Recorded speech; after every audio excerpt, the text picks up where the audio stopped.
SIR पर विपक्ष के कड़े तेवर। पटना से दिल्ली तक नाराजगी। क्या एसआईआर पर संसद में होगी बहस? क्या चुनाव आयोग दे सकता है जवाब? बंद करो, बंद करो, गुंडागर्दी बंद करो, बंद करो, बंद करो, होलीगिरी बंद करो। बिहार में वोटर लिस्ट के विशेष गहन पुनरीक्षण के मुद्दे पर बवाल मचा हुआ है। जब से चुनाव आयोग ने बिहार में वोटर लिस्ट संशोधन का फैसला लिया, तभी से विपक्ष के तेवर गर्म है।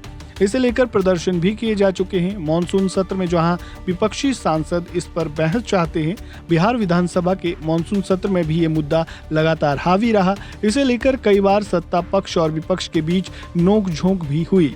दरअसल इंडिया ब्लॉक के सांसद बिहार वोटर लिस्ट के विशेष गहन पुनरीक्षण को सरकार की मनमानी बता रहे हैं। साथ ही इनका कहना है कि ये वोट कटवाने की एक साजिश है।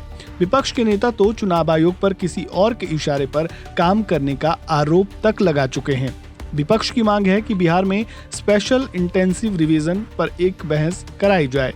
ऐसे में सवाल उठता है कि क्या विपक्ष के सांसदों की मांग पर सरकार एसआईआर के मुद्दे पर संसद में बहस करवा सकती है। हालांकि एसआईआर के मुद्दे पर संसद में चर्चा की संभावना काफी कम है। दरअसल एनडीटीवी की रिपोर्ट में सरकारी सूत्रों के हवाले से ये बताया गया है कि बिहार में मतदाता सूची के संशोधन पर संसद में चर्चा नहीं हो सकती। इसके पीछे 3 वजह बताई गई है। पहली वजह यह है कि केंद्रीय चुनाव आयोग की तरफ से चलाया जा रहा ये अभियान चुनाव सुधार कार्यक्रम नहीं है, बल्कि ये प्रशासनिक कदम है जिसे इलेक्शन कमीशन समय समय पर उठाता रहता है। दूसरी वजह यह है कि अगर मतदाता सूची के संशोधन पर संसद के दोनों सदनों में चर्चा होती है तो विपक्ष के सवालों का जवाब कौन देगा। सूत्रों का कहना है कि चुनाव आयोग संसद में आकर अपना पक्ष नहीं रख सकता। तीसरी महत्वपूर्ण वजह यह है कि सरकार का कानून मंत्रालय चुनाव आयोग का नोडल मंत्रालय है, जो आमतौर पर केवल प्रशासनिक कामकाज देखता है और ये नीतिगत मामलों में हस्तक्षेप नहीं करता।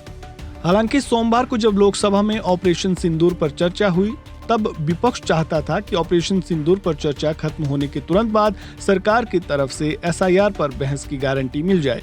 हालांकि इस पर संसदीय कार्य मंत्री किरेन रिजिजू ने कहा कि अगर नियम इजाजत देते हैं तो स्पीकर इस पर बहस के लिए तैयार है। उन्होंने कहा कि अगर बिजनेस एडवाइजरी कमेटी की तरफ से फैसला होता है तो सरकार तैयार है।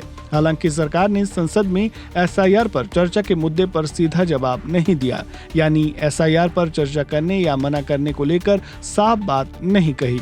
आपको बता दें कि विपक्षी दल बिहार में चल रहे एसआईआर का लगातार विरोध कर रहे हैं। इसे लेकर संसद के बाहर बड़ा प्रदर्शन भी हो चुका है। कांग्रेस के साथ आरजेडी इस मुद्दे पर काफी आक्रामक बनी हुई है। वहीं इंडिया ब्लॉक के बाकी दल भी बिहार में एसआईआर का खुलकर विरोध कर रहे हैं। दिल्ली ही नहीं, बिहार में भी एसआईआर को लेकर विपक्षी दल काफी नाराज है। इसे लेकर मॉनसून सत्र के दौरान अच्छा खासा प्रदर्शन हुआ। अब आरजेडी और कांग्रेस महागठबंधन के बाकी साथी दलों के साथ इसे लेकर सड़कों पर उतरने की रणनीति बना रहे हैं। बिहार में नेता प्रतिपक्ष तेजस्वी यादव ने इस मुद्दे को जोर शोर से विधानसभा में भी उठाया। साथ ही उन्होंने कहा कि वोटर लिस्ट से किसी भी व्यक्ति का नाम नहीं काटना चाहिए। इसके लिए उन्होंने सरकार से खास अपील की। दरअसल बिहार में विधानसभा चुनाव से पहले चुनाव आयोग ने वोटर लिस्ट के विशेष गहन पुनरीक्षण का फैसला लिया। इसके बाद से विपक्ष मोदी सरकार और चुनाव आयोग को लगातार निशाना बना रहा है। इसका कहना है कि जानबूझकर बिहार में ये काम करवाया जा रहा है। बिहार में एसआईआर से जुड़ी इस खबर में फिलहाल इतना ही। बने रहिए वन इंडिया हिंदी के साथ। धन्यवाद। Subscribe to One India and never miss an update. Download the One India app now.